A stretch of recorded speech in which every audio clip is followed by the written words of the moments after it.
All right, Kim, take us away. All right. Hi, everyone. Good morning. Happy Thursday. I hope you guys are having a good week so far. Um,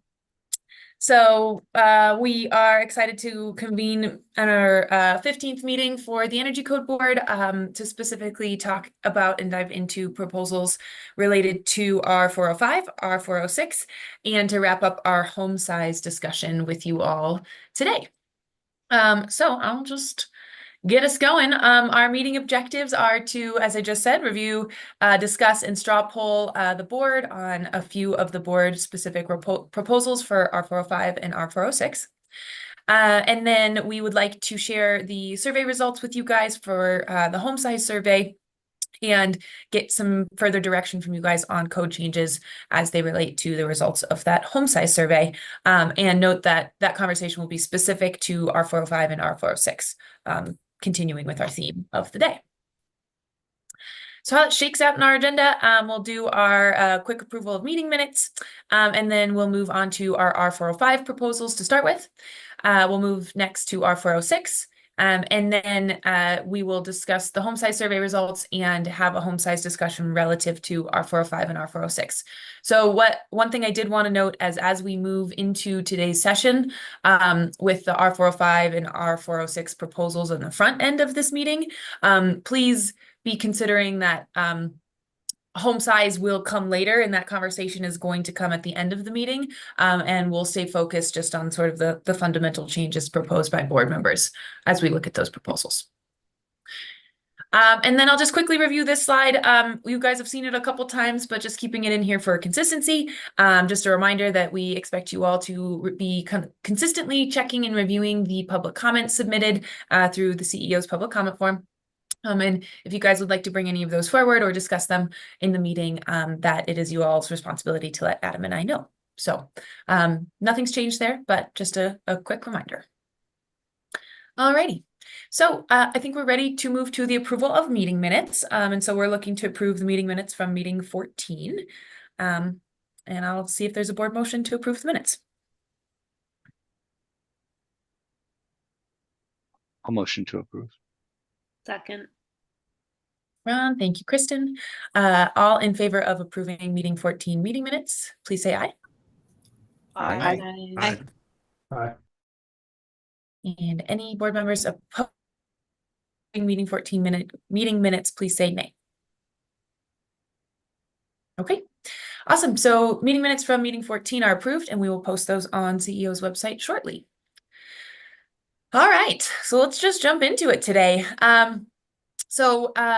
As we start to talk about the R405 proposals, I just wanted to note that because we have limited discussion time in these meetings, as you all are well aware, we wanted to focus the time in the discussion in these meetings on proposals that could lead to larger fundamental changes within the code versus sort of singular proposals for code changes. Those more singular proposals for code changes we will address in a survey. We're not going to ignore them, but we just wanted to let folks know how we decided to pull different proposals in for the day. So the two general proposal topics that we're going to focus on for R405, the first one is to use an energy use metric over an energy cost metric to align with the commercial changes. And we had proposals come in for that from about 5 board members. And then the second proposal is to align the simulated performance pathway with the options allowable in R408. So again, kind of that alignment that we did on the commercial side. And we had 2 board members propose those changes.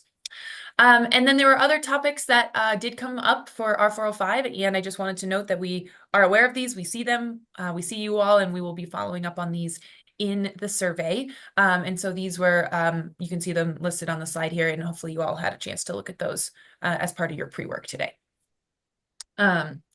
So with that, we're going to dive right in to the discussion around the site UI metric for R405.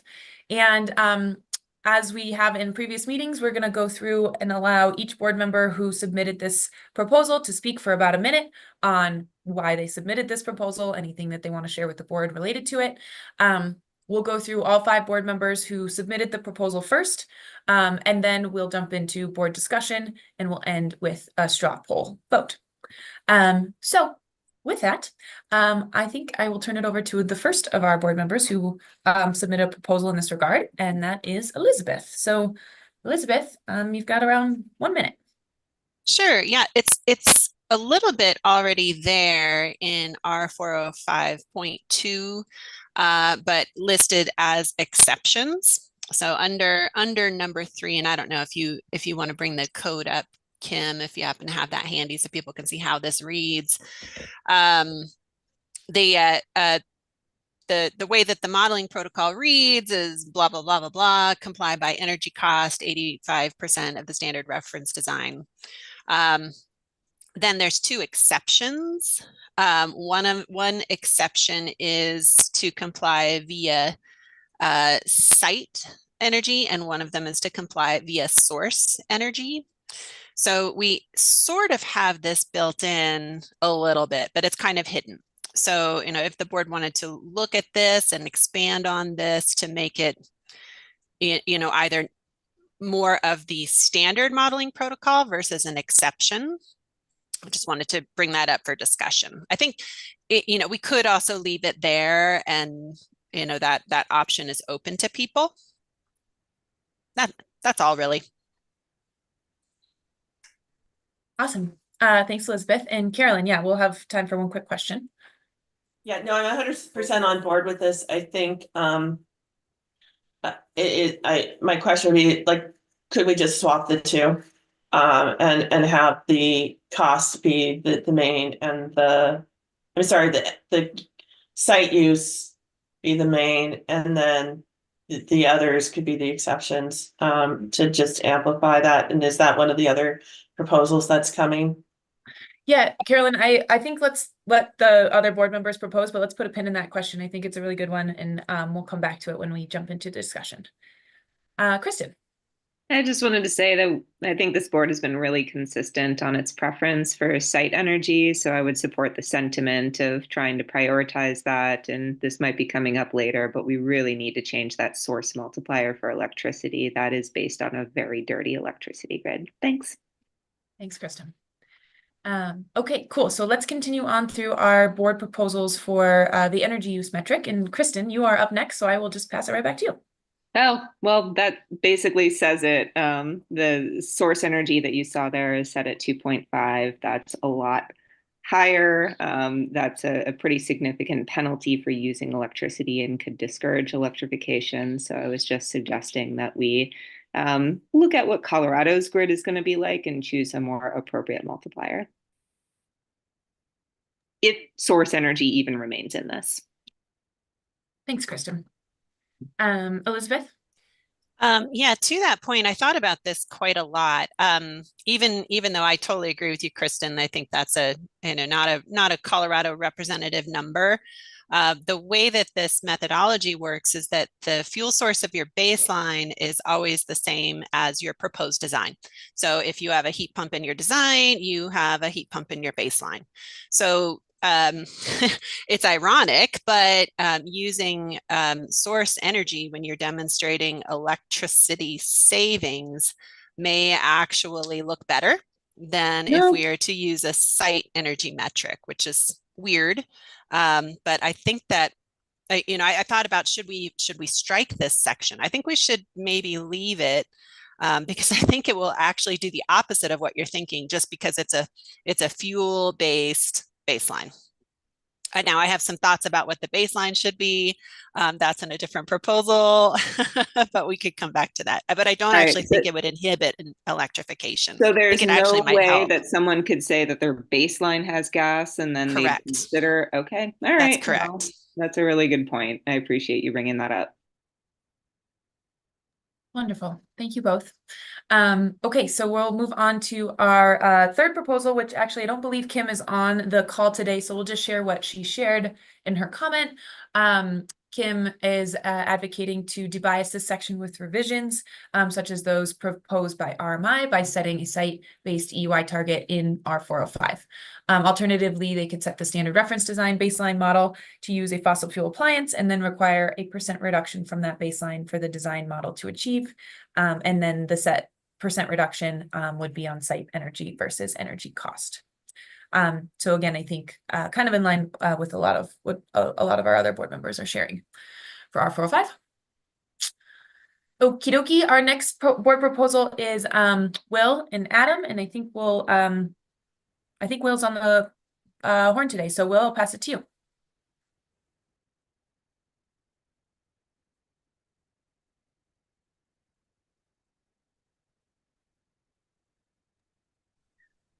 Will, I don't know if you are talking, but if you are, I cannot hear you. Oh, maybe he's not on. Oh no, there you are. Sorry, No something worries. was going on with my Zoom and couldn't get it to unmute. So, No worries. I think our proposal is very similar to the discussion of the last three, and is really the same motivation, that very similar to what we did on the commercial side. It makes sense to use site EUI rather than energy cost, and to have our performance metrics based on energy use and energy savings rather than on energy costs. The specific proposal that we have here also incorporates the home size discussion we've been having, and I'm not sure whether you want to have that discussion now or whether we're doing that piece later. But basic thought was that for the homes in that sort of mid-size category, 2,500 to 5,000 square feet, that it really align with the increased 20 credits under our 408, and then that homes that are larger than that should really have to follow the ERI pathway towards zero energy readiness. And Adam, I know, is there any more you'd want to say on that? No, I don't think so. I mean, I think we will talk more about this in the home size discussion later. So I think more the focus of this one right now is just using an EUI target, and we can get into the home size stuff later. Awesome. All right. Thanks, Adam. Thanks, Will. And last but not least, Kevin, you were the last one to submit a proposal on this, so I'll pass it to you. Yeah, I think my colleagues on the board have covered this already, so it's just echoing what they've said. Thanks. Awesome. Okay. Thanks, Kevin. So I think we can quickly open it up to board questions on these proposals, and then we'll jump into our discussion on moving forward these proposals. So Tim, we'll go to you first. Yeah, thanks. Just to start out, the discussion for clarity for me in particular, are any of these proposals going to eliminate the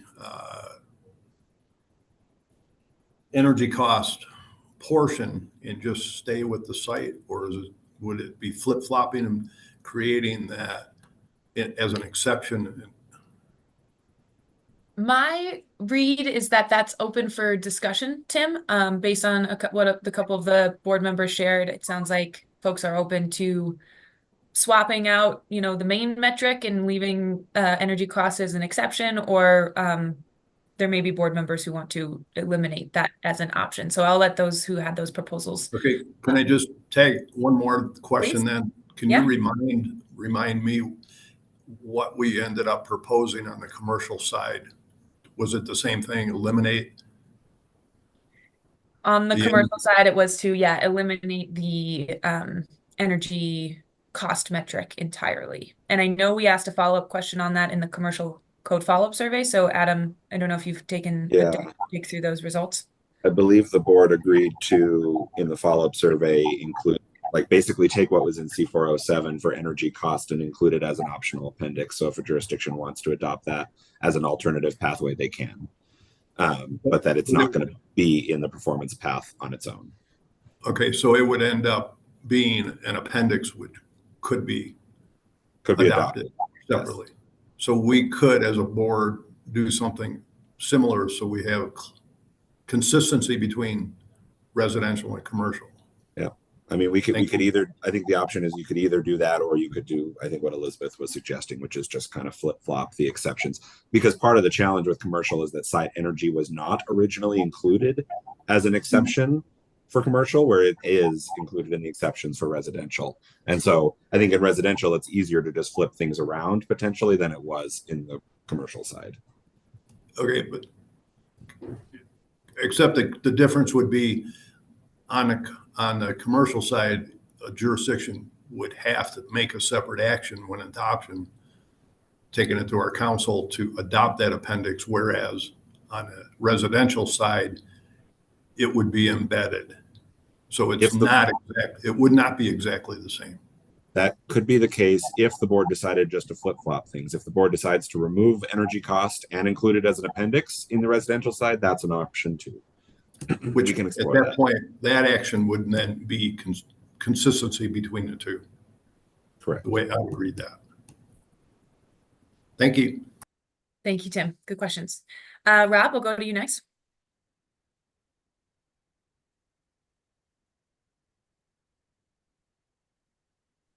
All right, I got the mute button working. I want to advocate for maintaining both as compliance pathways, for better, for worse.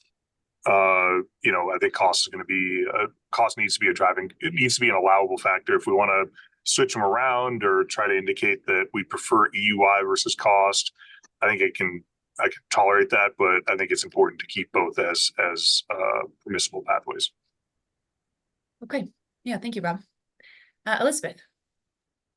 I'll agree with that. And actually, that's my feeling on commercial as well, is that we need to leave that option, because this is going to be the first time that we would have a site EUI or, a source EUI based option, and to completely switch makes me nervous. And I'm your energy modeler. So, if that makes me nervous, that should make everybody nervous. I don't want to have code that's unenforceable with certain building types or certain project types. So I love having a site EUI option here. I actually think that is going to be the preferred pathway for both residential and commercial. But there's going to be projects, I really feel there's going to be projects that won't be able to meet that. And then are, between a rock and a hard place. So I don't want to write unenforceable code.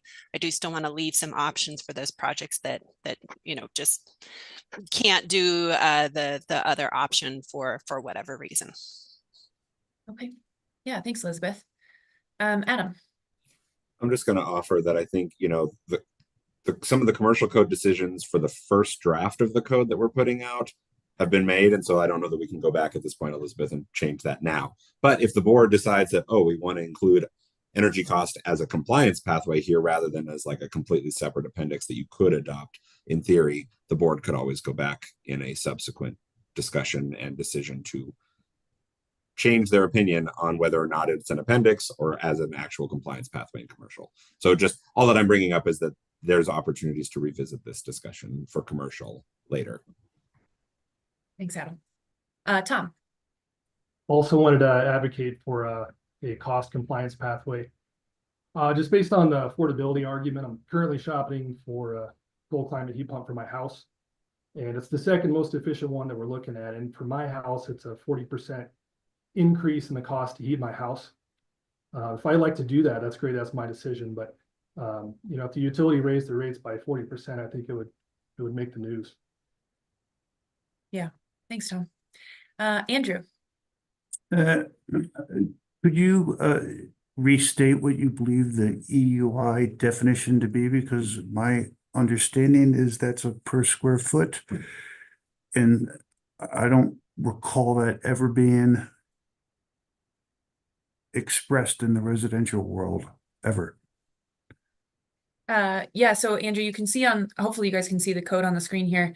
Exception 2 as listed under the exceptions on the screen is energy use based on site energy expressed in BTU per square foot of conditioned floor area. There's actually an or in there. It's BTU or BTU per square foot. So that could be an energy metric or an EUI metric. Thanks, Elizabeth, for clarification. Andrew, does that answer your question?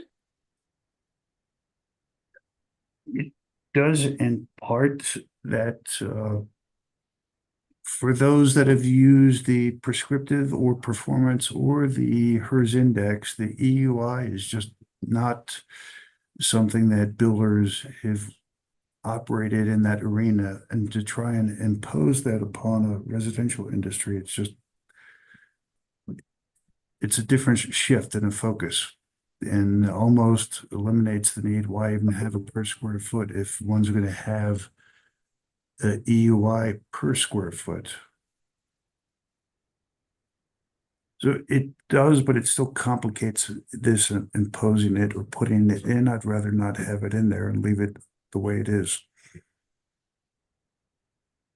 Okay, thanks, Andrew. Any other thoughts on these proposals from the board? Any other questions that folks want to ask? Okay, so I am hearing sort of that there is some support around maintaining all pathways. Some board members are not don't necessarily care if they maybe switch primary metric versus exception metric, but that maintaining all options seems like the best pathway. And then Andrew shared maybe eliminating that as an option. So I think we could, Will, sure. We're good. Oh, I was just going to say, I think that we should also include in the options that we consider having the cost based in an appendix as opposed to part of the base code.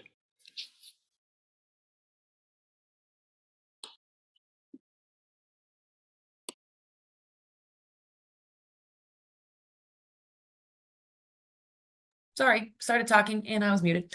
Okay, so the way, I guess, Adam, I'm gonna look to you really quick. I think we might want to add a option to our straw poll, which is to pull the cost option into an appendix as we did on the commercial side.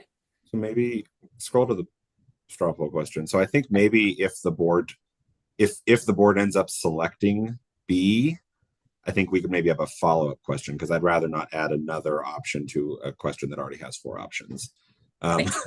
If we get too spread out, then it's just like it doesn't tell us anything, right? So I think if we select B as an option, then we could ask the question of, should site EUI or should source and energy cost be alternatives in the base code or alternatives that could be adopted through an appendix? Okay, sounds great. Okay, so this is the straw poll, so I'm just going to let you guys, I'll keep it up for a moment so you guys can read it, and then Elizabeth and Carolyn, I'll take your guys' comments and questions, and then we can move to a straw poll. So Elizabeth, you had your hand up first. Yeah, just to clarify what we mean by site EUI as a metric. Right now, our 405 does not have a target EUI as a metric. This is talking about site energy savings. There's still a baseline. So I just want to call out that distinction, because I think the way that this is worded is misleading.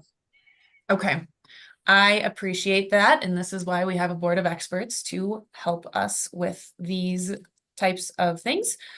So I am going to just, what do I do? Site energy savings.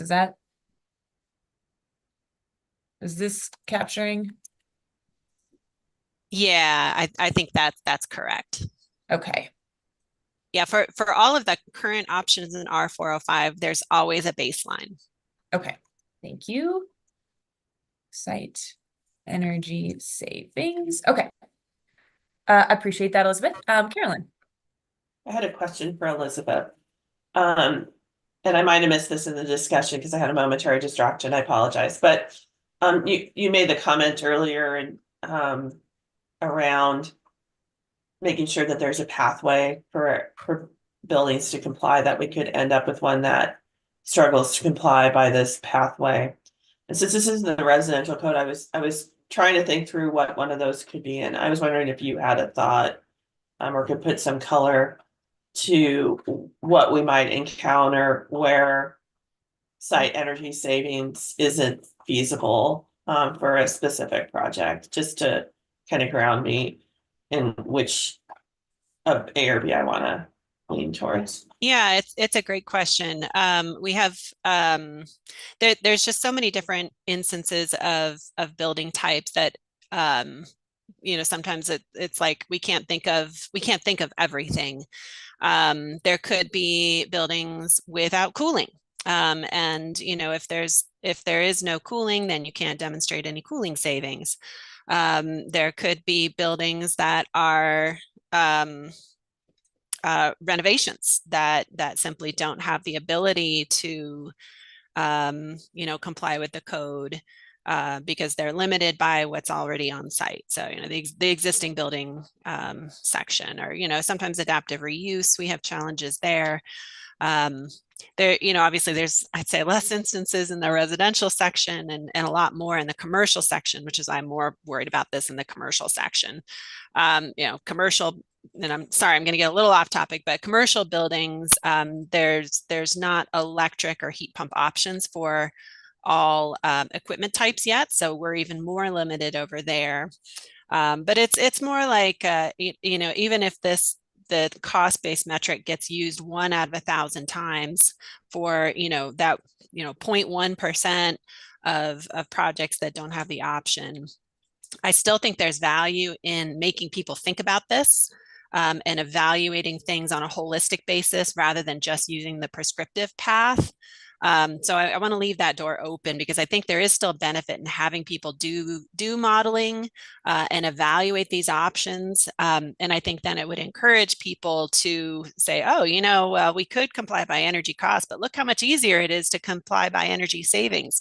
Like that's a real discussion that we have with our clients. It's like, oh, you could do it this way, but look how much easier it is if you go this way.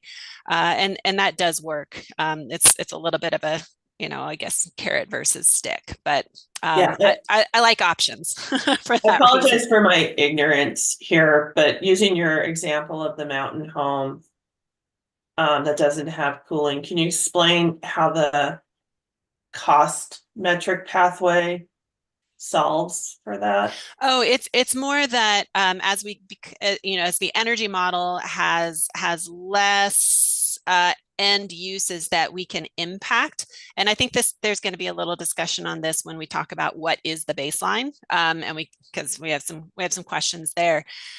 If a model is really dominated by process loads, by things I can't claim savings for, like right now, the way R405 is written, I can't claim any savings for plug load savings, lighting savings, water use reduction.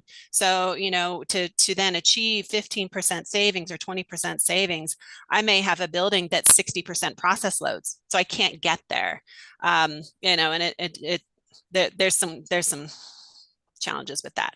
But a very low HVAC loaded building would be disadvantaged by some of the methodology that's in there. So maybe we come back to this after we have the baseline discussions about trying to align 405 with 408 and 406, and because there is some misalignment there. Yeah, and those conversations are coming a little bit today, and then likely as we move through the rest. I think to the extent that we can be really clear how cost helps in those versus energy, I think it will help us ultimately solve for this question, because I will admit I am still not completely following how cost solves for the scenarios that were described.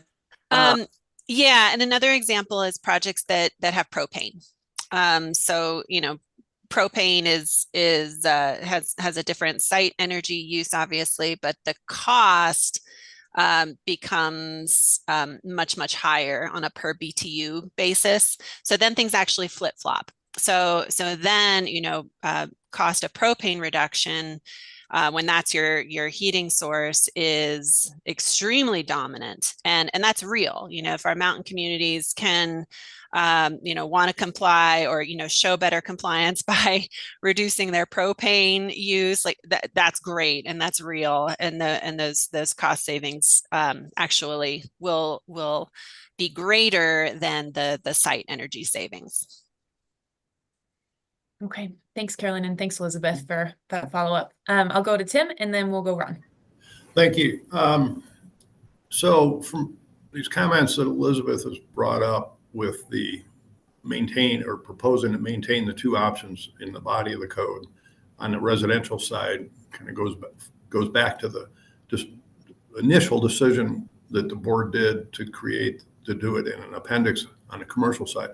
But if we created this into an appendix, pulled it out of the base code, put it into an appendix on the IRC side, and it goes along with that commercial side, if a jurisdiction made the decision then to not adopt either one of those appendices, then that's going to, sounds like, restrict the ability from being able to get buildings to comply only. Is that correct, Elizabeth? If they didn't adopt the appendices? Yeah, I'm not sure how that works with jurisdictions, Tim. Like, do you have to intentionally adopt it, or does it come into the code, you know, whether you like it or not, and then you would have to explicitly strike it? We have to adopt. You have to adopt it. It's specifically because there's lots of other appendices, especially in IRC and IPC, that if you choose not to, then it's not done. So it's not automatic. So that's a concern of mine, if jurisdictions are not aware or not astute with the training on code adoptions, that like, wow, that's appendix, I didn't even know it was there. The body of the code just goes, then you can amend various portions of the body of the code if you want. And we do those occasionally on some of the other codes. So that's why I wanted to bring that up, at least for the board, that in my opinion, if it's important from a modeling standpoint and being able to get a variety of projects that will be able to comply and enforceable, I think you made a great point, Elizabeth, that we have to create a code that's enforceable, not just what we think it should be. Building departments have to enforce it. And so if it's in the body of the code and it's an exception in the body of the code, then it's there and it goes along with the adoption. Thanks. Thanks, Tim. Ron. So Elizabeth, I was just thinking through some of the examples you gave of why energy costs might be necessary. And I think you've made a pretty compelling argument on the commercial side, why there's plenty of project types and situations where that might really make the difference as to whether or not a project could comply. But I'm not really seeing it on the residential side. I think on the residential side, I'm still thinking that if we completely eliminated energy cost as a compliance method, I think projects would still be able to move forward without problem. Yeah, I mean, it may be, but I just can't be 100% certain, and that's why I want to leave the door open. And honestly, that's why Denver left the door open as well. They have the site energy metric. They have an energy cost metric.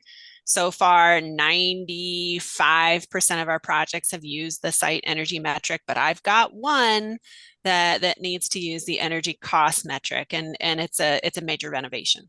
So I like to leave the door open. I think it would be very interesting for us, if we reconvene in another 3 years and look at another code to see, and then poll our jurisdictions to see, who has used this. Has it been used? Is it necessary? And maybe it's not. I honestly think complying by energy cost for most projects is going to be very difficult. I don't think it will.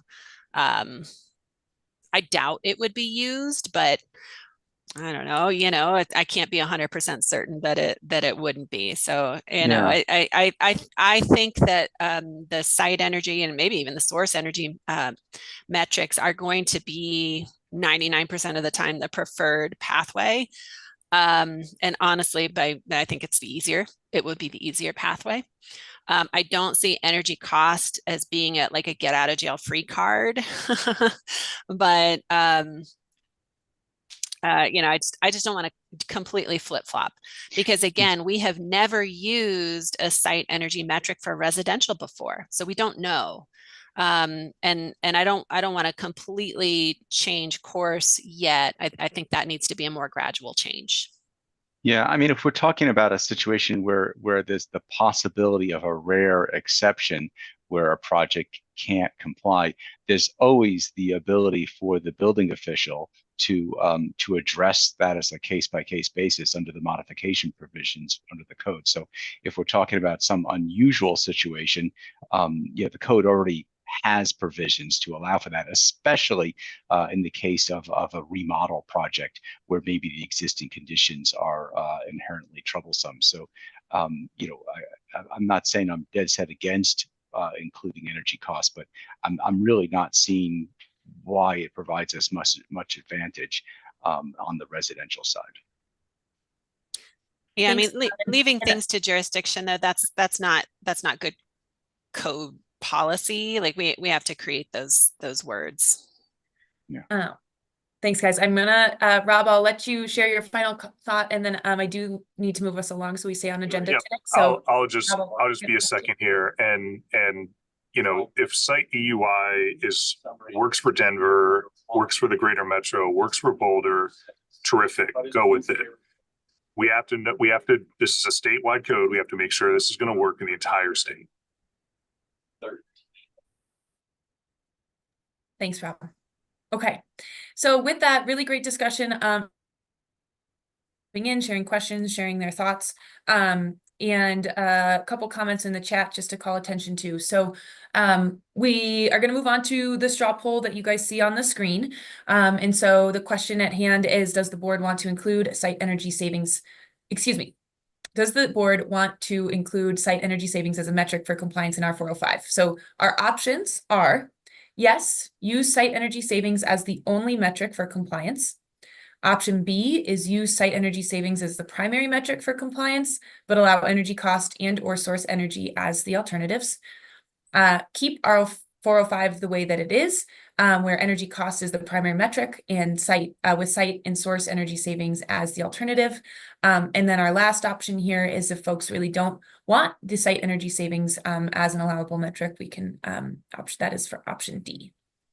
Hey, can I ask a question? Because I want to make sure I understand with option B. So if you believe that you want to allow energy costs as an alternative, but in an appendix, not in the main code, should you vote for A or for B under this scenario?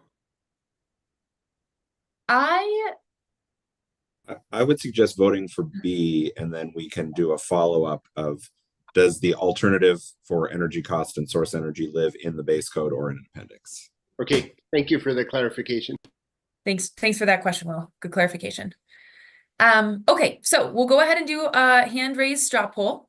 Starting with option A, board members in favor of option A, please raise your hand.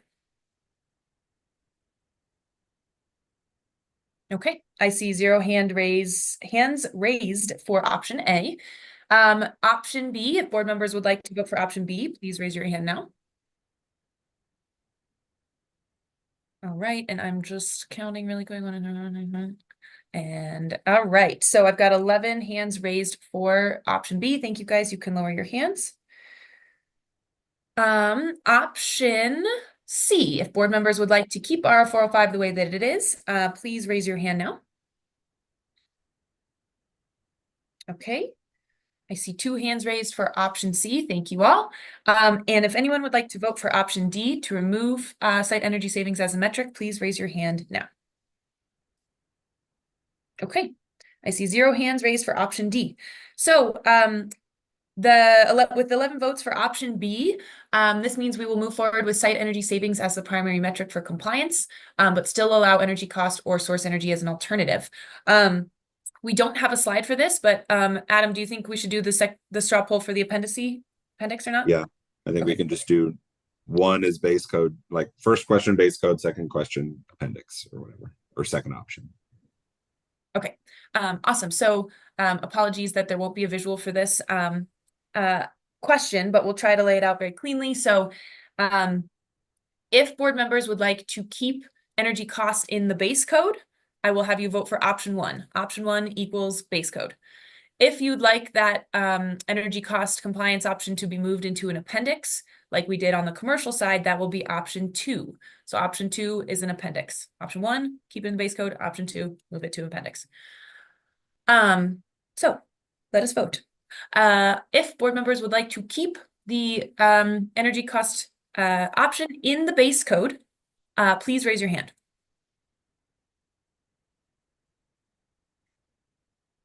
Okay, wonderful. I see 5 hands raised. Thank you all. And then option 2 is to move it into an appendix like we did on commercial. So please raise your hand for option 2. And I see 1, 2, 3, 4, 5, 6, 7 hands raised for option 2.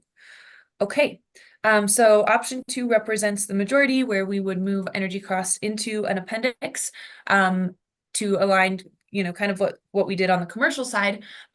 So we will work that into the first draft of the code that you guys will receive, and then you guys can take a look at it, process it, and go from there on whether or not you would like to make any future changes. And just, I know I'm beating a dead horse here, but I think just to reiterate for everybody is that, remember, this decision is not final. Yes. There are opportunities to iterate on this and, incorporate public comments where they may exist on these discussions as well. Thanks, Adam. It's a great reminder. Carolyn. Yeah, along that topic, I think to the extent that the support team could, before we have to make a final decision on this, and specifically, I know Elizabeth wants to kickstart what's the baseline.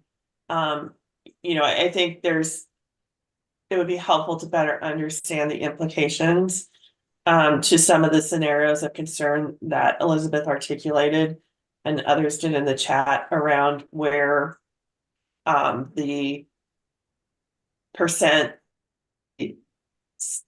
site energy use savings metric may be challenging to meet, so that we can discuss whether there are considerations that need to be incorporated into our setting of both the baseline and the percent savings requirement. That would be really helpful for us before we make a final decision, to really maybe have some very specific scenarios that we can understand what the implications are.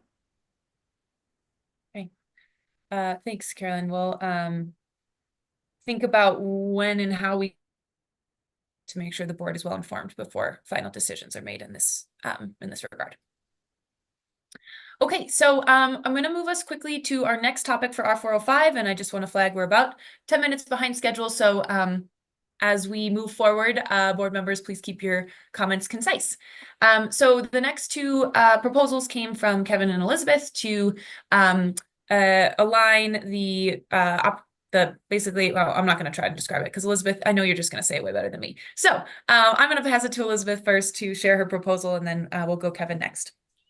Yeah, you bet. I was joking. I feel like the energy model path is always the redheaded stepchild of the code. Like, people have forgotten and neglected it when they get to this point. The goal here is to try to make everything align. So things that have value and can be claimed for points under R408, to make those equivalent in some way under R405. This is my list of things that really can't quite be claimed in the same way as they can under the other section. One of my big questions is really about what is the baseline HVAC system. Like we mentioned, that it is going to be fuel dependent. So whatever the fuel source of your design is, if it's gas, if it's heat pump, so will your baseline be. But there's some differences in the residential section versus the commercial section. The commercial section, like a residential system baseline, is always either a hot water PTAC or a package terminal heat pump, the end. In the residential section, they are saying it is the federal minimum efficiency of whatever your system is. So if your system is already a split heat pump, which is significantly better than a package terminal heat pump, your baseline is also a split heat pump. meaning you cannot claim as much savings for the efficiencies that are inherent to that system relative to, you know, a package terminal heat pump. So that actually disadvantages us from an electrification standpoint. So I'd like to see the baseline more standardized and aligning with the commercial section. And this is where I feel like they just generically apply the, you know, your baseline is your federal minimum efficiency. But that's not really fair or equivalent. So that means that, you know, a 4-story building with a high efficiency heat pump cannot claim as much savings as a 3-story multifamily building with high efficiency heat pumps. So that just strikes me as a misalignment between these two sections of code. A few other things in here, you know, like that have major impacts in the other compliance pathways. Reduced air leakage and duct leakage. You know, maybe this is just semantics, but the way that R405 reads, it says we can model the measured air leakage and the measured duct leakage. But this is at permit. Nothing's built at permit. I can't measure anything. So we either need to say, you know, that this is the targeted air leakage, the targeted duct leakage, which is what it would be if it was R408 or even R406. Things like appliances are just not even mentioned in R405. On-site renewable energy is not mentioned. We can't show any savings for thermostats or lighting controls or even more efficient lighting. There just wasn't much changed. So they've increased the savings requirement pretty significantly. And while it is great that we can actually demonstrate savings now for heating and cooling efficiency, I just want that to align a little bit better with more standardized modeling protocol. Thank you. Thank you, Elizabeth. Okay, any quick questions for Elizabeth before we go on to Kevin's proposal?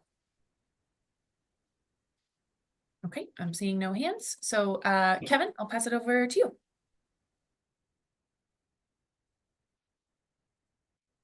Yeah, no. I think I was actually asking for feedback from the board members on this one. I was trying to remember what I would add to it beyond what Elizabeth said. And I think it was that same as proposed design. So that's just echoing Elizabeth's point about, you know, hey, if you have the split system, match that baseline one to the other. So, and Kim, you said that slab design was elsewhere, right? Or the slab insulation matter was elsewhere? Yeah, sorry, Kevin, Okay. you ended up with Yep. 3 kind of proposals in your statement. So that one, Yeah. but yeah, that will be followed up with in the survey. Okay. Sure. Yeah, but echoing that about the same as proposed design. Awesome. Thank you, Kevin. Okay, so I think our primary discussion question for you guys today in this regard is the board interested in aligning the simulated performance pathway with the options in 408?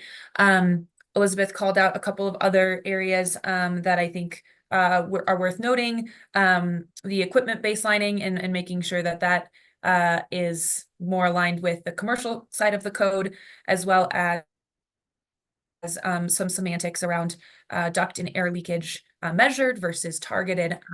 And so I think we'll open it up to board discussion. I'm going to try to keep board discussion quick so we can try to catch up with our agenda. But really our primary question for you guys today is, does the board want to align this simulated performance pathway with options in R408? And if that vote is yes today, we will work with Elizabeth's list and kind of put together a proposal for you guys in the draft code that you can react to. So I just want to call attention that there was a Q&A suggestion just specifically related to this if board members want to look at that while we're talking.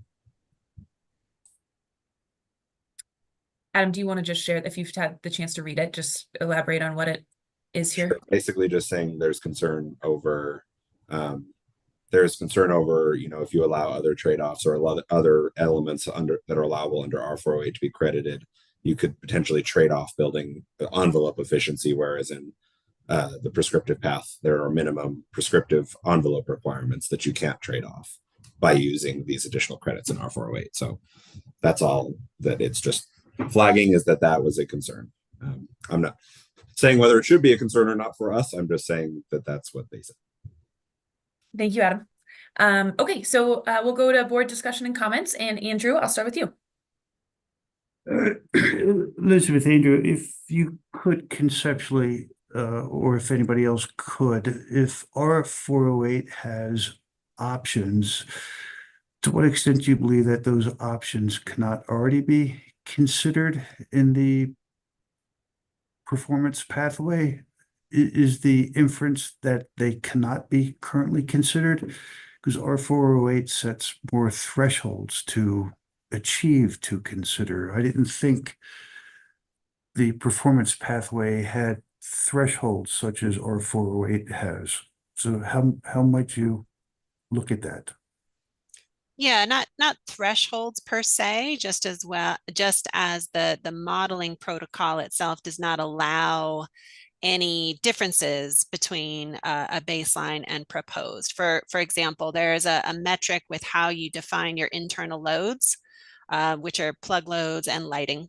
The end, they must be identical in R405, whereas in R408, you could get points for doing Energy Star appliances or higher efficacy lighting, and we can't get that same credit in R405. That helps. Thank you. Thanks, Andrew. Thanks, Elizabeth.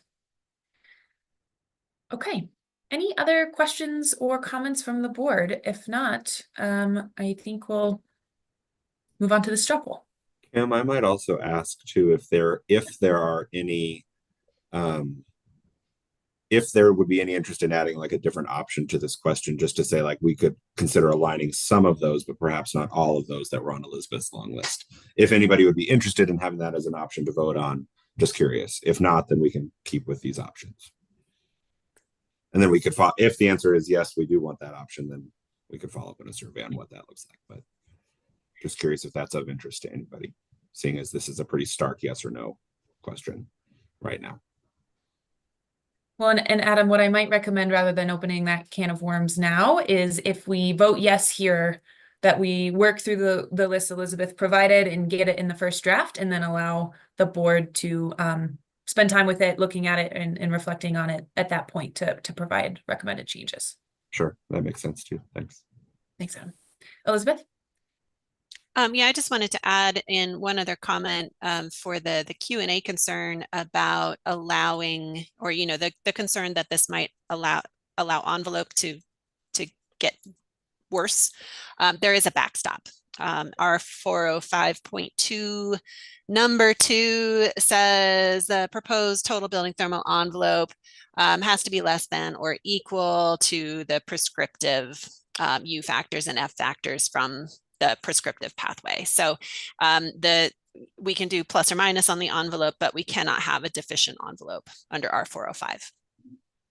Thanks, Elizabeth, for that clarification. That's helpful. Okay, so with that, I think we'll move on to this straw poll. And again, remember, as Adam said, none of these decisions are final. So again, this is just our preliminary direction so we can write the draft code for you all. So does the board want to align the simulated performance pathway with options in R408 to kind of align with Elizabeth's proposal in a few slides ago? If you would like to vote yes, that's option A. If you'd like to vote no, that's option B. And if you'd like to abstain from this vote, that is option C. So we'll go ahead with option A. Does this is a vote to vote yes if the board wants to align the simulated performance pathway with options for R408. So please raise your hand if you'd like to vote yes for this.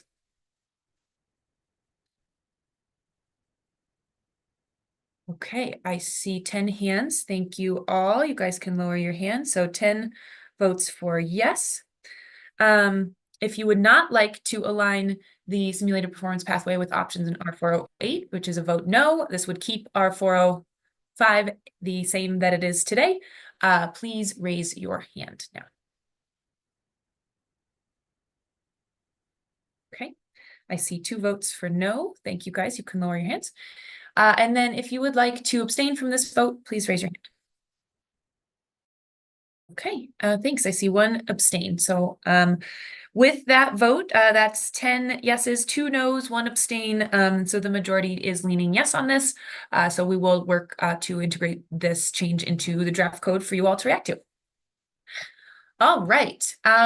Awesome. Not too far behind schedule. Appreciate you guys keeping that one brief. We're going to roll into our R406 proposals for the day.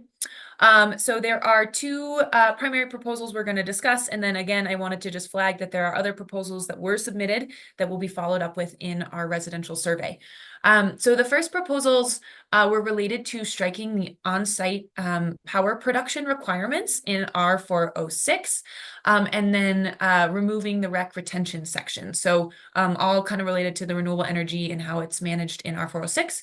And then the second proposal is to, and the wording of this is a little funny, but to use the HERS, the ResNet HERS ERI as the primary standard within R406. So we'll hear from Carolyn, Rob, and Ron on these proposals.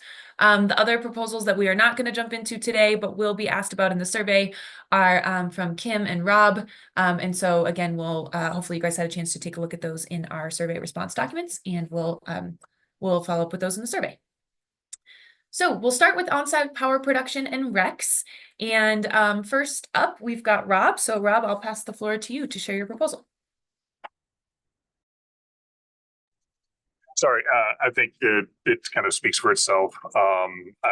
It's similar to what we did, the way we ran with commercial on-site power production. Probably requiring it and then interconnecting it are really entirely different animals.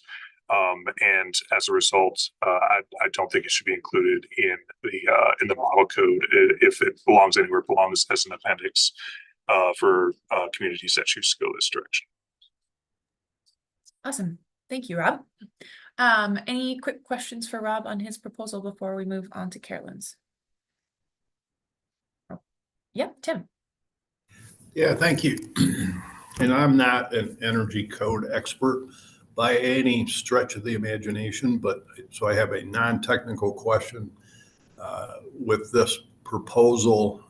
And it's my understanding that if you're generating your own power on the site through whatever geothermal or wind or PV, then you are not getting your power from the energy grid, which I think is the whole concept of what we're trying to do. So if the efficiency of the equipment you have in your house, if you can provide on site, then I'm not quite sure I'd understand why that is not good or not allowed. So it's a non-technical question, I guess. Yeah, thanks, Tim. I guess Rob, do you want to reply? Otherwise, Ron, I think you got your hand up. I was just going to try to answer that a little bit, which is that there's lots and lots of projects that have on-site power production that are still grid tied. So the battery, whether or not you have batteries to term, and whether or not you're off grid is not necessarily part of this conversation. So you could have plenty of on-site power production and still be very much integrated into the grid. Yeah, this isn't to say, I don't think this proposal is to say you can't put on-site power production, but as far as its contribution to code compliance, I think that's where they're probably need. That's when I feel like the model code takes it a little step too far. Thanks, Rob. Thanks, Ron. Okay, so up next we have Carolyn, and you kind of submitted two proposals here. One's related to the OPP requirements and one's related to REC. So feel free to start with one. We can move to the next, or if you'd like to cover both at once, up to you. But I'll pass the floor to you.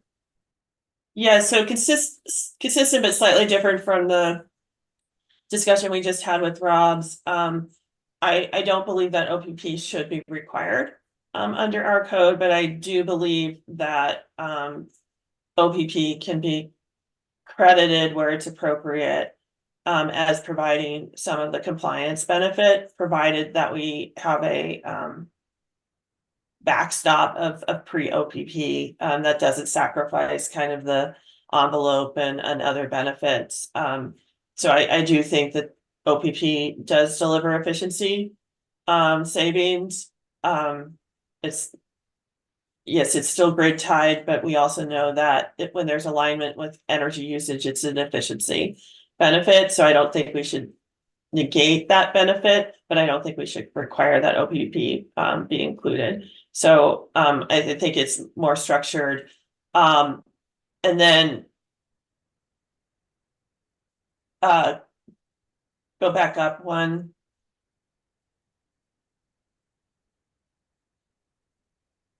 Then I think the other thing is I think we've been very concerned about if we're going to separate out OPP pre and post requirements to ensure that they're technically feasible to achieve without for most structures. And so just being thoughtful about where we're setting pre and post ERI requirements or HERS. I have no issue with Ron's proposal around HERS.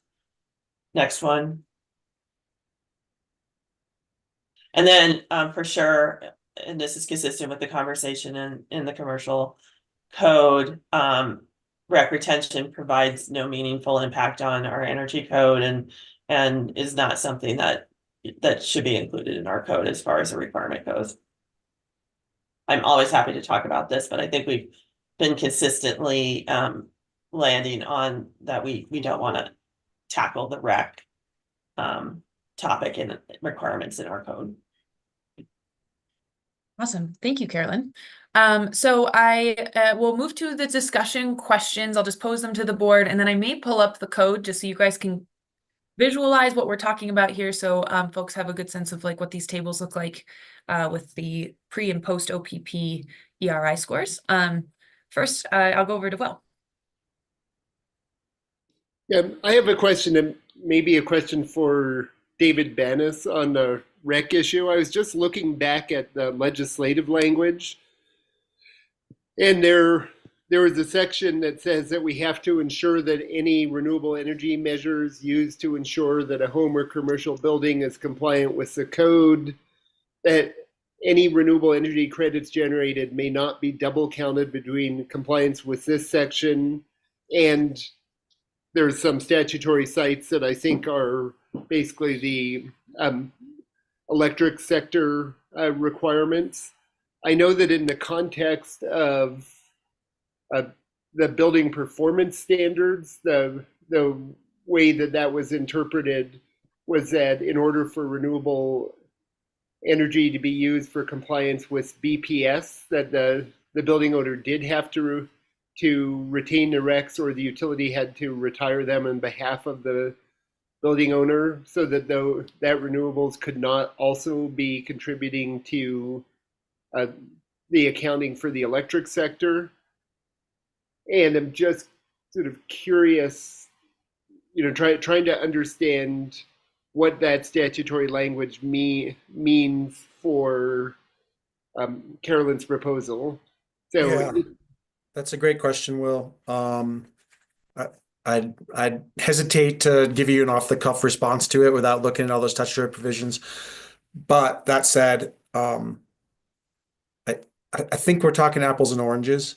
I think the BPS stuff it refers to RECs because it's a compliance requirement. It operates differently than in a energy code environment. That's my off-the-cuff answer. Give me a week and I'll give you a better answer. Thank you. And if I could offer into this conversation, I think we all need to remember at the end of the day, rec retainage is not a requirement of the utility to credit the emissions reduction portion of the solar. So whether the customer owned and retained the rec or the utility procured that rec, it counts the same towards their statutory compliance or emissions reduction. It doesn't count the same for their statutory requirements for renewable energy standards, but for emissions reduction, it doesn't matter who owns the REC. The only thing is that they can't keep selling the RECs out in the open market. That's the point of the retirement provisions in the rules around emissions accounting for their statutory greenhouse gas emissions reductions. So that's why I keep saying that we should not impose requirements or cost penalty in our code that provide no benefit in terms of preventing duplication of benefit being counted. Thanks, Carolyn. That's really helpful. Okay, so I think our two discussion questions of the day are, does the board want to strike OPP requirements? And maybe I'll add to that, does if they want to keep the post OPP requirements, how to make sure that there's a backstop in the code for envelope efficiency. And then the second question posed to the board today do we want to remove the rec retention requirements? So these will be the straw polls that we'll give you guys, and I thought it might be helpful to pull up R406 for this conversation so you guys can Kim, see. as a clarification, are you going to break out point 1 on your previous slide into 2 questions? Yeah, I think, Carolyn, I think there was a bit of a misunderstanding between Adam and I and your proposal. And so the way that we currently have, the answer is absolutely. I think the way that we have it currently structured is that we would be, well, why don't I just pull it up? Yeah, I mean, I think the 2 questions are, should we strike the requirement that there has to be OPP? And then the second question is, should we allow OPP to still be credited towards compliance if, you know, if the project includes OPP, and then if we say yes, then what backstops do we want to have? But I think, okay, in my mind, those are they're separate questions. Like, one is everybody has to put it on. The second part is, if you put it on, do you get credit for putting it on? Would be the 2 questions I would ask. Also, okay. Carolyn, I think just to be clear, I don't think anything in R406 requires that you use renewable energy as it is written now. It says, if you use renewable energy, here are your ERI targets that you must hit. There is also if you don't use renewable energy, here are the ERI targets you must hit. So I think, you know, just the way you just phrased that question, I'm not sure, or the way you phrased that first question of should we require, or should it be required, I think is not something that is currently, like, unless the board wants to contemplate requiring it, but I don't get the sense that that's what either of the proposals were getting at.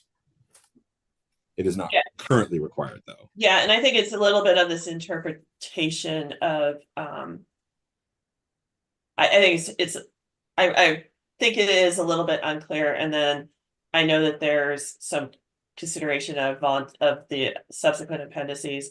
I do think that this post OPP requirements are substantial, and so again, I think that's one of the challenges is if you put any on, you have to get, you know, just looking at like climate zone 7, you know, you have to get an 8-point reduction in ERI index if you put solar on. So how do you interpret that to be solar is not required or it's required? Like it's an interest. I think it's confusing as written in particular, but I think we should just be clear of what our expectation is, and then we can refine the language to make sure it fits with that. So the way I read it means that if you are in, so for the example that you just gave in climate zone 7, if you want to just be a home that only invests in envelope, you know, efficiency and mechanical efficiency and lighting efficiency and don't want to have anything to do with renewable energy, your target falls in that second column. If you want to include renewable energy, your target falls in that third column. I don't think that's correct, or at least that's not how I That's how it reads in, if you look in R406.5, it says where on-site renewables are not installed, the energy rating index not including OPP applies. Where on-site renewable energy is installed, the energy rating index with OPP applies. Thanks, Adam. So we'll go Ron, Rob, and then over to Hope. Thanks, Yeah, Adam. thank you. So I do think that the way that this is written, it does lead to some confusion. Boulder County has been sort of struggling with this issue for many years now, and the way we've been handling it is on the bigger houses that trigger this. We require 2 ratings. We require a index rating before you include the on-site power production, and a second rating with it. And so we've been using the HERS 50 as our baseline benchmark with the backstop. So before you start adding renewables, we require that the big homes hit the HERS 50. And then we have an subsequent requirement that's lower that includes the influence of the PV.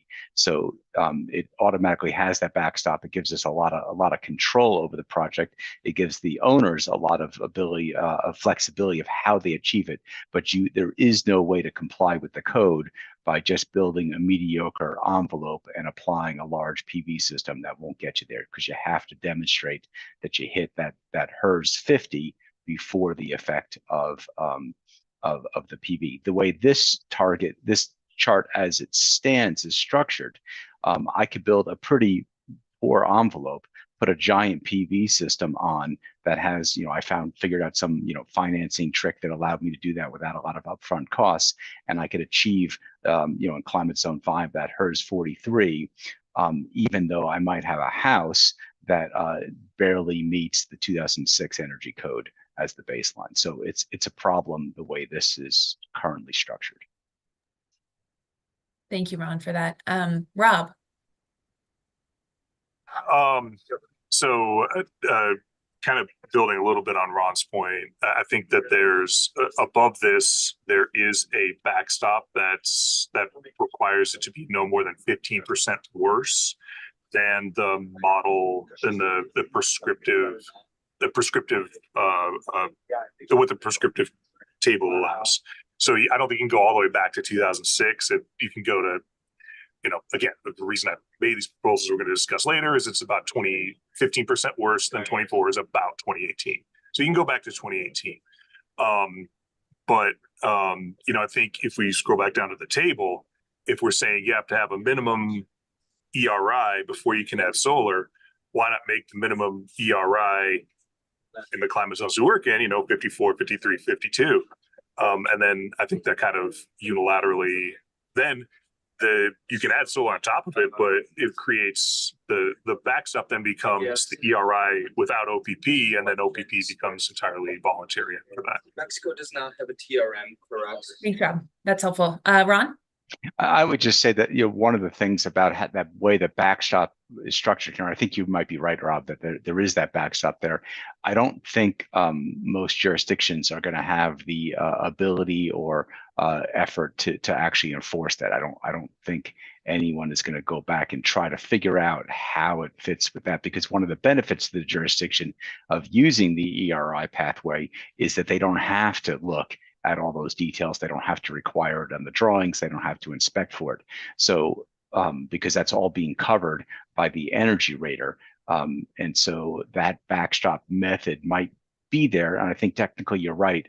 I don't think it's going to be enforced. Thanks, Ron. So I guess trying to read between the lines of what I'm hearing from folks, Ron, and it sounds like you're, and maybe I'm putting words in people's mouths, but it sounds like you're kind of in alignment with what Rob is suggesting, in that we need to enforce a backstop within the ERI compliance pathway. And so whether that's taking Boulder County's approach, where there's 2 ratings, you have to hit this ERI first, the not including OPP, before you can add on-site renewables, and then there's another score that applies. That seems like one way. The other way that I think Rob's proposal suggested was to just strike this second column here, allowing OPP to be an option for folks if they'd like to pursue it, but requiring if you're using an energy rating index that it first hit this efficiency mark. So it sort of seems like those might be the options on the table. And if folks have other ones, please. That's generally yes. What my suggestion would be is that we more or less we just strike this to the column. Okay, thank you, Rob. Will. Yeah, so I think that I'm pretty much aligned with where Rob is headed here for a couple of reasons. One is that I think it is very difficult to comply with the legislative direction not to have double counting between the building sector and the electric sector if we are having renewables, on-site renewables as a compliance pathway. But the other is just sort of where the grid is headed. We are going to be, approaching 80% renewables by the end of the decade. Adding more residential solar, unless it's paired with storage, it's probably not actually leading to an increase in total consumption of renewable energy. It's likely just increasing solar curtailment during that 3 to 6 p.m. period in the afternoon. So I'm not sure why we would be incentivizing it through this.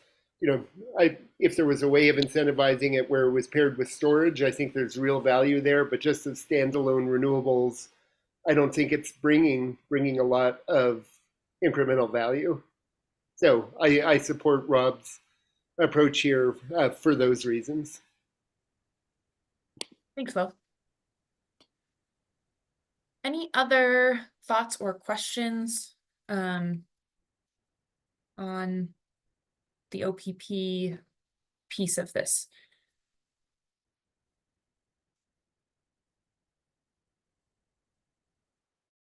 Okay, Adam, I'm going to ask that you jump in and look at the slide 31 real quick to make sure that I captured what I think I'm hearing from the board. And in the meantime, I'll go to Tim. Yeah, thank you. So I appreciate that feedback, Ron, helping my clarity of the understanding. And I agree with that. So with that being said, and the way Boulder County has been doing that with using the starting out of the gate, the ERI without, and then if you wanted to add in, then you have to hit the other numbers. Would you be putting together a proposal to modify this section to be similar to what Boulder County's been doing for many years? Would that be something that might be on the on the table? Yeah, I mean, I guess, thinking about the overall, I mean, the reason we have that 2 tiers is because we require large houses to be net zero or near net zero, depending upon their size. And so we need that second score to go beyond that baseline.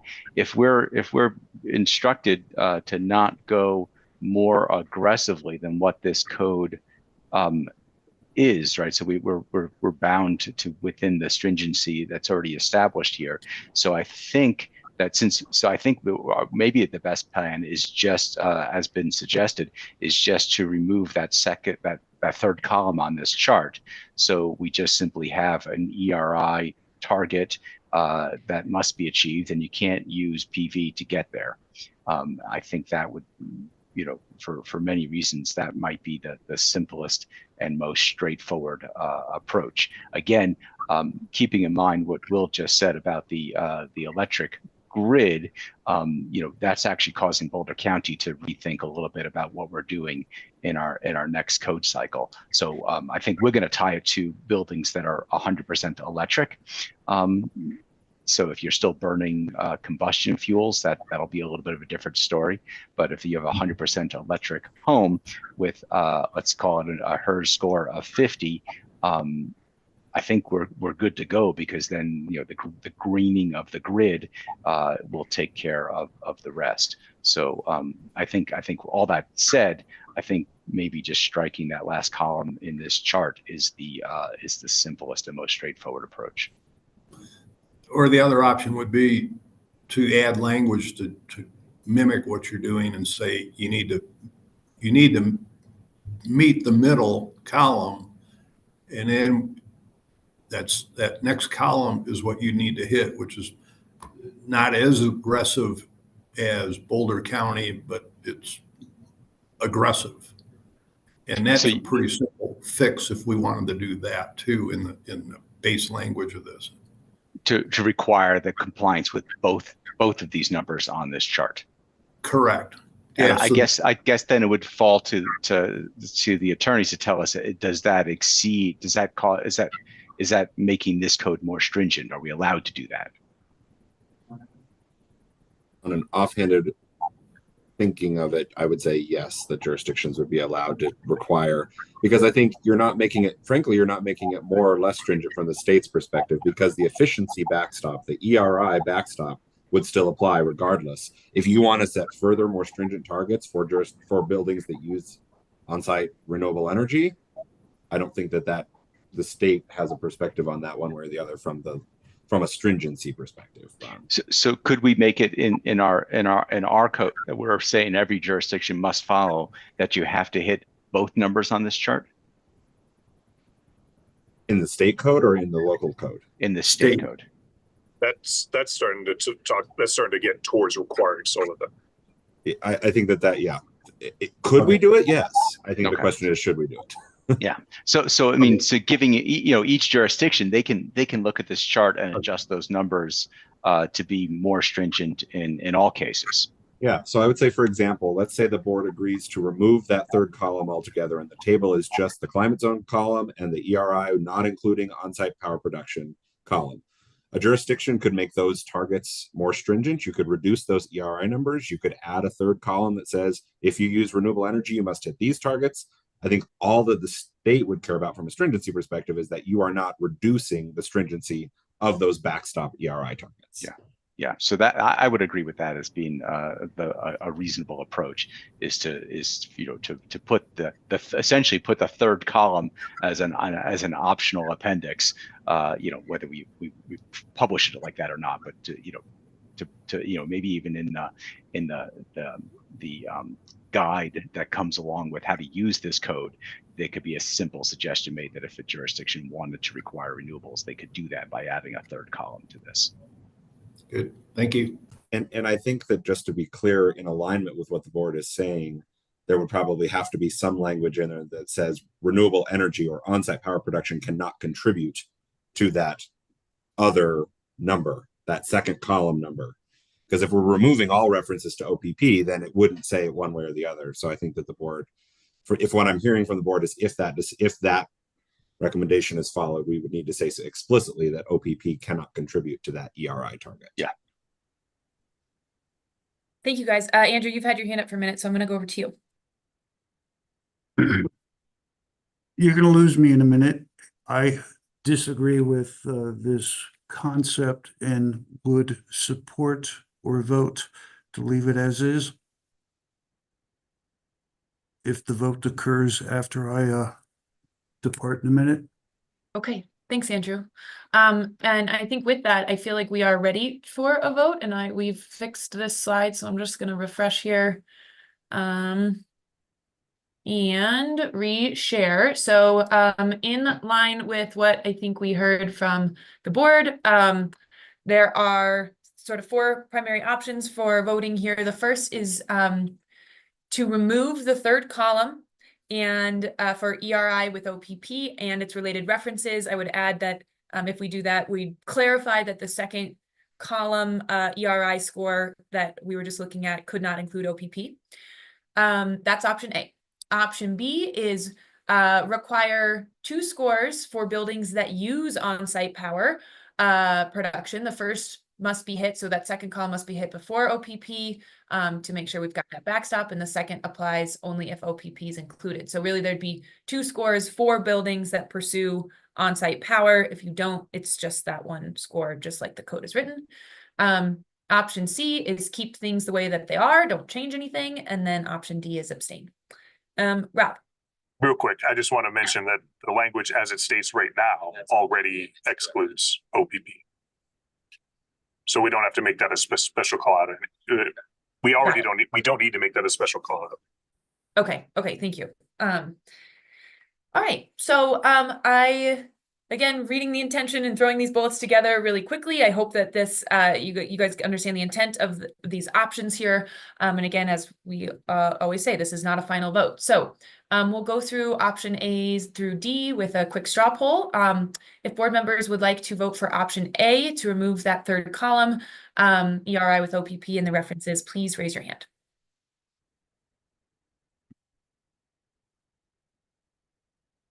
Keep your hands up. And all right. Okay, I see 10 hands raised for option 1. Thank you, everybody. You guys can lower your hands.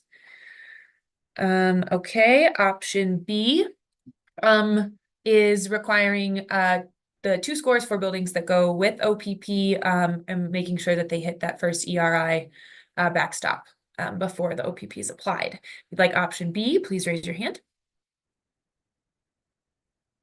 Okay, I see 0 votes for option B. Option C is to leave C406 the way, or excuse me, R406 the way that it is. Please raise your hand if you'd like to vote for option C. All right, thank you guys. I see 2 votes for option C. And then the final option is D, to abstain from the vote. If you'd like to abstain from this vote, please raise your hand. Okay, I see 0 votes for abstain. Okay, so that was 10 votes for option A. And so with that, we'll remove the third column for ERI with OPP and related references. And then I just want to confirm, I think this would then alleviate your second proposal, Carolyn, around rec retention. Or would you still consider that in play for this section? Maybe we need to look at the language again. I think we should get rid of everything in the code that says you have to retain recs, so that it's clear to jurisdictions that want to include solar requirements like Ron currently does at Boulder County, that we're being clear. So I would just strike any rec retainage language, period, and then leave it to jurisdictions to do what they wish, but not to leave language in our code that they might inadvertently use, thinking that it's something that's endorsed through our code. Okay, so I think then we can still do this straw poll. And before we do this, Ron, I see your hand up, so I'll go to you. Given that this code that we're working on here is likely to be looked at by other jurisdictions in other states, I think it would be super important to make sure that in whatever guidebook or frequently asked questions about this code, that we specifically talk about this renewable energy credit issue and say that it is particular to the Colorado situation, because in other states, it's going to be a completely different situation and you would come to a completely different conclusion. So I don't want to misguide other states. We have a very peculiar situation here, and I would feel strongly in the opposite direction if I was in one of those other states. So I want to just make sure we don't inadvertently guide other states in the wrong direction on this one. Okay, thanks, Ron. And I think that's something we can certainly think about as we roll out a final report based on whatever this code ends up looking like. So, yeah, thank you. Yeah, of course. So I'm gonna move us through the straw poll on this, just so we can continue on to our home size discussion for the day. So does the board want to strike section R406.7.3, renewable energy certificate documentation? So our options here are yes, no, and abstain. And you guys, are these votes or are these questions? Okay, these are votes. Okay. You guys are so fast. So if you would like to vote option A to strike this section, please raise your hand or keep your hand up if you've already raised it. Okay, I see 10 hands for option A. Thank you, guys. You can lower your hands. And if you would not like to strike the rec retention section, that's option B. Please raise your hand now. Okay, see 0 votes for option B. And if you'd like to abstain, please raise your hand now. Okay, I see 2 hands for abstain. Alrighty, so thank you guys for the quick and easy guidance on that. We will strike this section in our first resident. Alrighty. Oh man, we had a whole other proposal I forgot about. So we are a bit behind schedule. I'm just going to flag that. So Ron, as we move into this proposal, I'd ask that and for subsequent follow-up discussion, we try to keep it tight. At the very least, I think we'd like to present the home size survey results to you guys at this meeting, pose the questions that we need answered from you all, and then Adam and I will figure out if that fits best at the start of our next meeting or in a follow-up survey. So Kim, I might offer that potentially what we could do, Ron, is just kind of introduce this topic, and then we could actually ask the questions about it in a survey, if you're okay with that. Ron, is that okay? I think yeah, yep, sorry, yes. Okay, yes. okay, all right. Amazing. So Ron, I will pass the floor to you for your proposal here. Yeah, so this is getting at a fairly complicated issue that's been around ever since the ERI pathway was first introduced into the code in 2015. But basically, there's always been a bit of a discrepancy between regarding what is the standard that's being referenced in the ERI pathway. And what I was hoping to do was get those things in alignment so that the ANSI ResNet ICC 301 standard is always referencing the most current version of that standard and not constantly playing this game where the standard is sort of cycling back and forth, and there's always this discrepancy between what the market is used to seeing as a HERS score and what the code is asking for as an ERI score. There's always been a discrepancy between that. They've come a little bit closer. It used to be that we were seeing as much as a 10 or 15 point difference between those two scores. I think now it's down to commonly like a 3 to 5 point, but it's still enough of a difference that it causes some market confusion. So my suggestion would be to align our code with so it's all this referencing the same thing, so that our code actually references the ANSI ResNet ICC 301 standard. Thank you, Ron. And I know I had a lot of questions for Ron when I first heard about this proposal, so we're gonna allow about 5 minutes or so for board questions here, clarification questions, and or brief comments. And then to Adam's point, after we do a couple quick questions, we will pull this into a follow-up survey so you guys can have some more time to sit with it. And if questions come up after this, feel free to email them to Ron, myself, or well, email them to myself and Adam, and we'll coordinate with Ron on a response. Okay, Rob, over to you. Yeah, I think I'm against this, not because of not only for the same reason we were against offering PHI and FIAS in the commercial side. For better or for worse, ResNet is a proprietary standard, and ERI isn't. So I think we should stick with ERI. Okay, thank you, Rob. Yeah, and I would just point out, while there are brand names associated with it, it is a defined and approved ANSI standard, and that's what we're sort of relying upon to underline keep the structure proper. Is the ANSI process. Under 406.4, though, it does say that that ERI also has to comply with the ANSI ResNet 301 standard. Yeah, I think the problem is we keep getting it tied to each code version ties it to a specific version of that. And so then as the ANSI standard evolves and improves, then we quickly end up in a situation where everything's syncopated again. Thanks, Ron. And any other kind of questions about this proposal? Any other thoughts? Quickly, yeah, Elizabeth. Yeah, this is just an area that I don't know a lot about. If there's two different modeling methodologies here, how does that change the ERI target or the target score? And if there's major point differences, if we're requiring a different methodology, does that mean we've made things more stringent, which I think is maybe a statutory issue? The goal is always to keep it as aligned, keep the models aligned with the truth, so to speak, as best as possible. So the ERI score, the HERS index always still has these two fixed points, which is a home that uses no more energy than it produces would be defined as a 0, and a home that meets the requirements of the 2006 energy code would be a HERS 100. And you're trying to accurately model everything that falls between that. So what's happening is that the modeling tools keep evolving.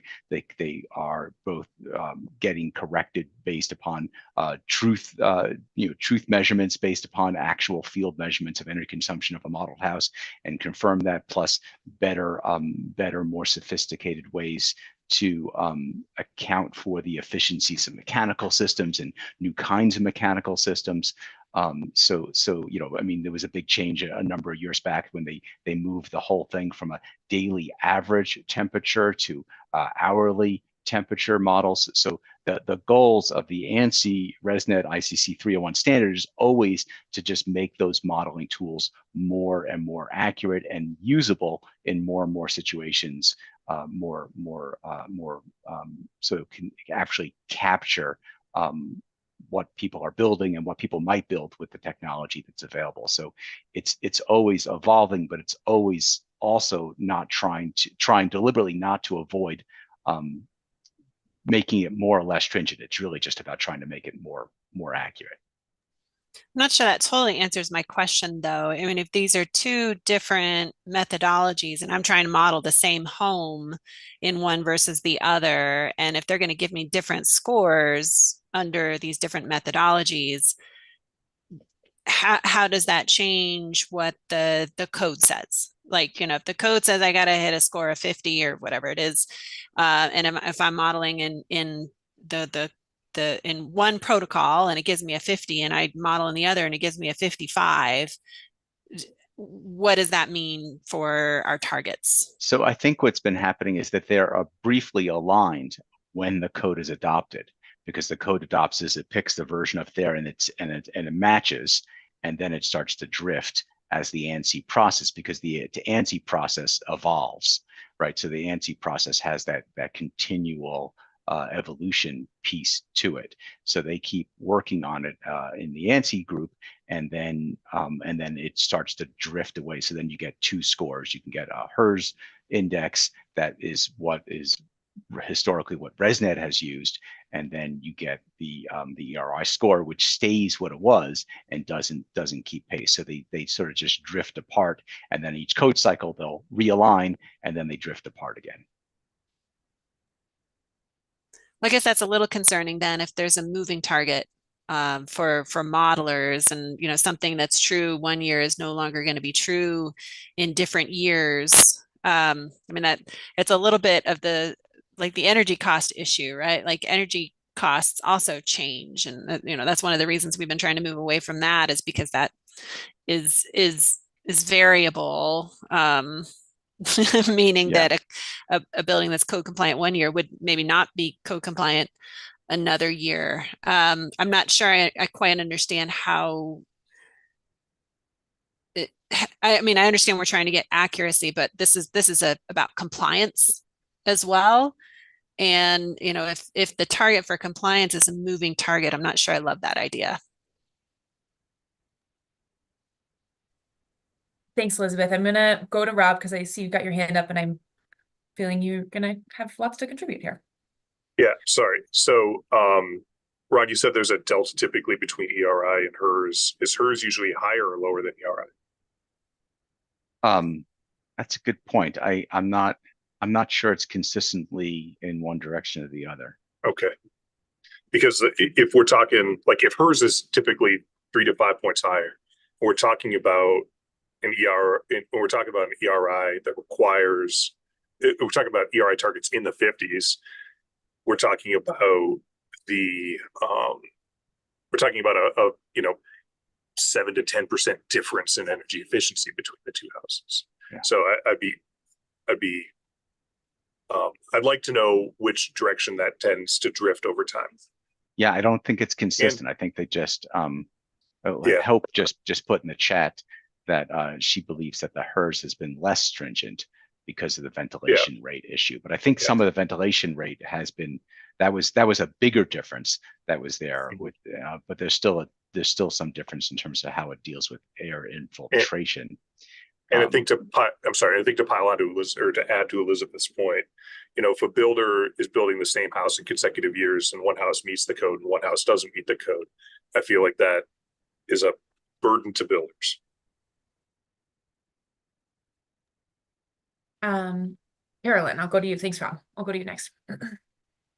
Yeah, I think the discussions definitely proved quite interesting in terms of how we want to fix our code to a standard that exists at the time we adopt it, and then acknowledge the fact that this is the state minimum code that's going to be adopted by jurisdictions at different points of time, when there would have been updates to ANSI standards related to ERI calculations in HERS. And so I think it is a interesting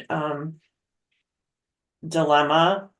I don't have a good solution, but I just wanted to just kind of name that fact, is that it would be less of an issue for us, you know, if we're going through a normal jurisdictional process of here's our moment in time and here's going to be our next moment in time, whereas this is now a state minimum code and thinking about how we want to treat it. I suppose one potential compromise could be to add a guide or other option that allows for the HERS, so that there's clarity that you don't have to demonstrate that using the HERS is less or more stringent than the state minimum. Like, I think that would at least address one of the challenges where a jurisdiction may want to use HERS.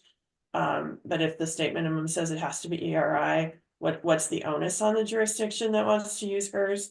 I think getting some clarity around that could be something we want to pursue, because I tend to agree with Ron about the benefits of using HERS, but also acknowledging this conversation we're having here about some of the complexities between the two.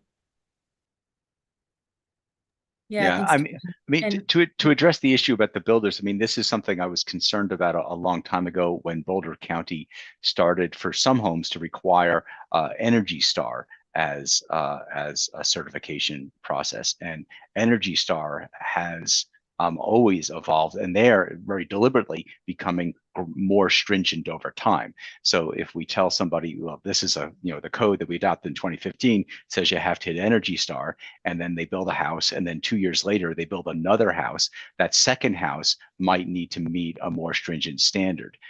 And there is a little bit of paying attention that the builders have to do to just know what that current target is. But the way that the ResNet standards work, it's not like a surprising change, right? They allow for a cycle that is, not public and predictable in terms of understanding, as new homes are being built, what they're modeling, and they're also it's slow enough that we don't get into a situation where it's based upon like the permit application date, I believe, so that we don't have a situation where they've built a house or designed a house, and then by the time they go to build it, the standards change. So it is a pretty standard process to this evolution that happens. And I haven't heard any of my builders, at least, complaining that this, the way this is evolving is causing them any kind of hardship. Okay. Thanks, Ron. I really appreciate that. And I think I'm going to move us on to share the results of the home size survey. So hopefully that was enough for you guys to noodle on. If any follow-up questions come up, feel free to email them to Adam and I, and we can coordinate a response. And then I just wanted to note, Hope, I saw your hand up, and I appreciate your additions to the chat. So I'm just taking a look at the options Hope has outlined in the chat, that may be other mechanisms to get at the same thing. So with that, I'm going to move us along to the survey results for home size. So we did a super detailed slide on this, but there were some really key takeaways from the home size survey that we wanted to share.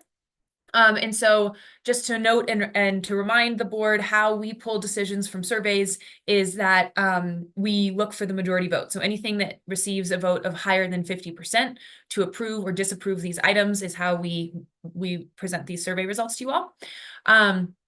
And so, summary of the majority votes we got in the survey. The first is to add a medium tier threshold for a sort of a medium tier in which we would change requirements away from the base code. And the square footage threshold of that still needs to be determined. There were a couple of different options that came out of the survey, and no clear majority there. The next primary thing that we took away from the survey is that we will only have one tier for large and very large homes. So any home, and then that home size will start at 5,000 square feet. So large and very large homes will all be beholden to the same requirements. That is any home greater than 5,000 square feet.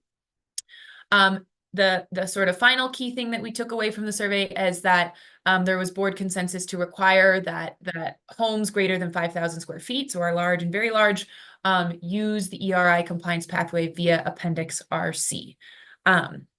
So looking at this chart, for our tiny home size, that is, nothing is changing there.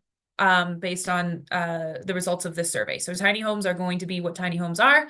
And there was not a vote to change the requirements for tiny homes. Now I want to confirm with the board that just because I am saying no changes in this table does not mean that there's not a chance for the board to change base code provisions as they relate to tiny homes or small homes, but those will be one-off proposals that board members submitted that we will ask about in follow-up surveys.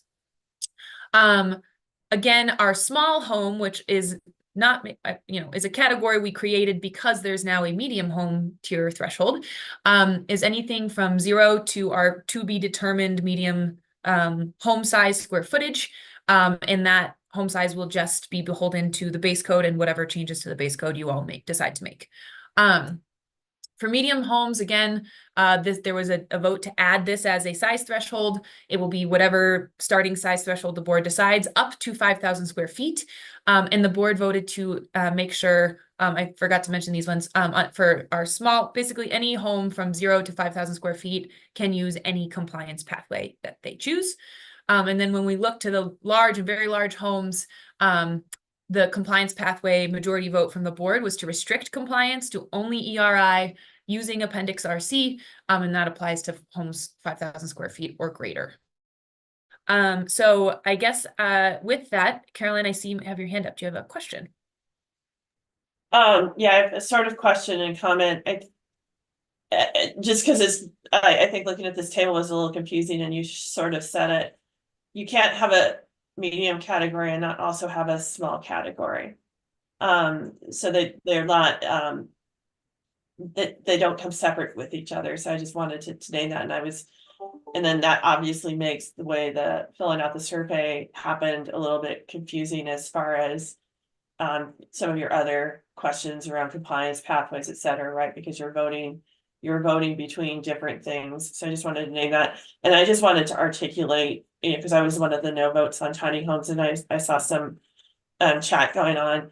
I just want to be explicit that when I answered this question, I consider a tiny home a factory built non-fixed foundation home, which I think is regulated separately from our energy code, which is not saying that I don't think that there are benefits in our code that will extend to tiny homes that the state shouldn't adopt. But it's my interpretation, our code does not technically regulate them as it is. And so, again, we lean into this code when the state determines what applies to factory built homes.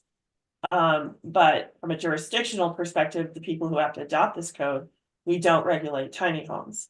And so I think that's just that nuance. I just wanted to offer clarity around as far as, for anybody who's listening, why, tiny home and small homes are different. So, small homes are just small homes that are regulated by local jurisdictions that would have to adopt this code. Tiny homes are not things that we can regulate. Thanks, Carolyn. We'll go to Rob next. Sorry. For large and very large homes, ERI only via Appendix RC. I want to raise the issue again. I would, in Appendix RC, I'd like to strike the third column again. Only require the ERI without on-site power production, because again, that's starting to tip a little bit into requiring. I mean, it doesn't tip into. It does require solar if we adopt the entirety of RC. Thanks, Rob. I appreciate that flag, and I think that's something this survey was to get very preliminary results, and I will echo what Carolyn said, that it was difficult to come up with the questions here, but this, I think it's a really good follow-up question that we can pose to the board as we are kind of fleshing all of this out. I'll go to Tim, and then I'll go to Ron. Yeah, thank you. Just for clarity, from the previous statement about tiny homes, manufactured homes, or modular homes, the Colorado Division of Housing does regulate those, and we all know that. But they also, under this legislation, will be required to adopt what we end up with in a certain period of time. I don't have the legislation in front of me.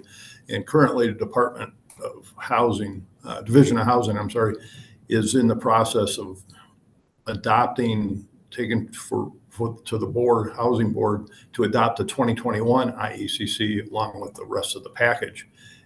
Thanks, Adam. So they're required to adopt it by January 1st, 2030. So what we do here will impact. So we are in effect regulating the energy code requirements for both of those types of structures. It's just a delayed adoption.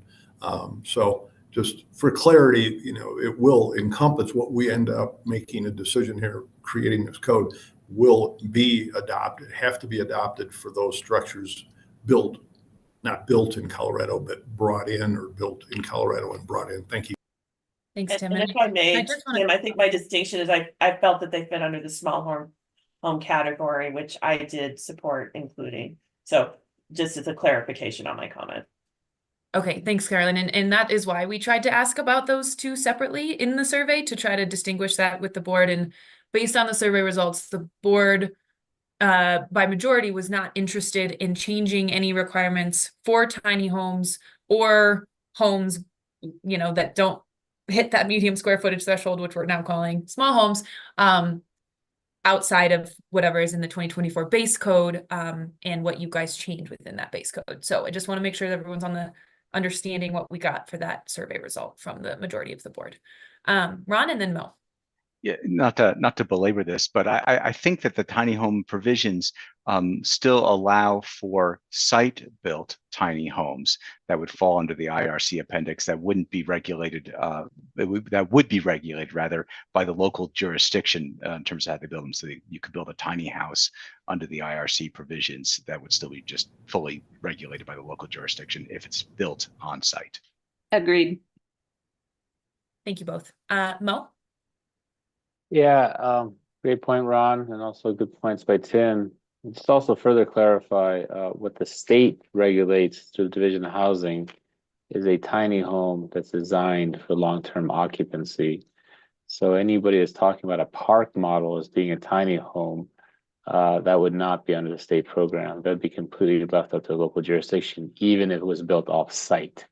So just keep that in mind. The vast majority of tiny homes out there are actually not certified by the state program because most of them elect to go through the folks that certify to the recreational vehicle standards.